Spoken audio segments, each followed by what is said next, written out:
La loi TEPA est un régime de défiscalisation permettant de bénéficier d'une réduction d'ISF en contrepartie d'un investissement réalisé au sein de PME éligibles, soit en direct ou soit au travers de fonds comme les FIP ou FCPI.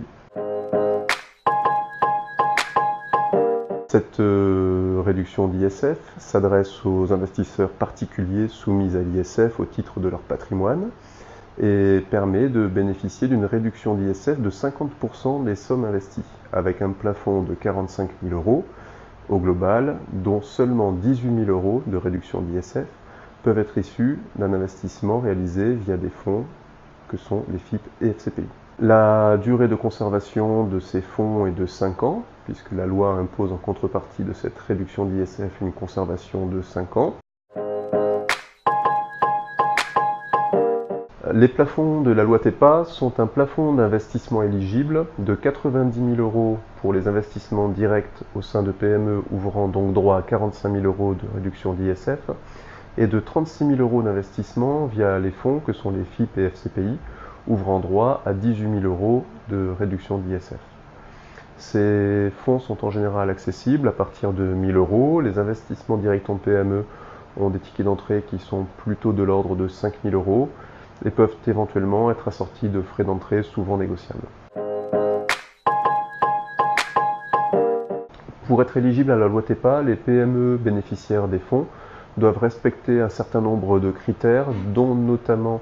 des critères d'activité et des critères de création d'emplois. Nos conseils pour bien investir en loi TEPA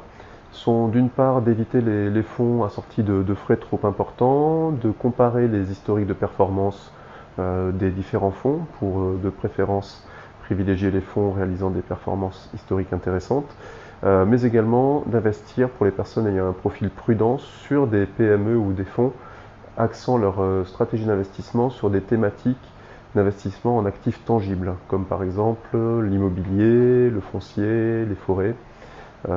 Il existe effectivement des fonds ayant ces thématiques-là qui présentent un potentiel de perte en capital moins important probablement que les fonds investissant au sein de PME innovantes ou digitales. La réduction d'ISF autorisée par la loi TEPA PME est bien entendu assortie de certains risques, dont notamment un risque important de perte en capital, puisque les fonds investis peuvent être perdus en intégralité, mais également un risque de liquidité, puisque les fonds investis ne seront pas récupérables avant une période de 5 ans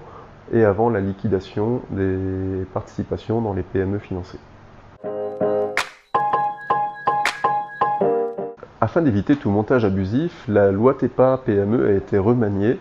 et ne permet donc plus de garantir le capital investi ni les rendements annuels à l'investisseur. Il ne peut non plus bénéficier de distribution en nature de produits ou de quelconque avantage qui ne serait accordé à un associé classique.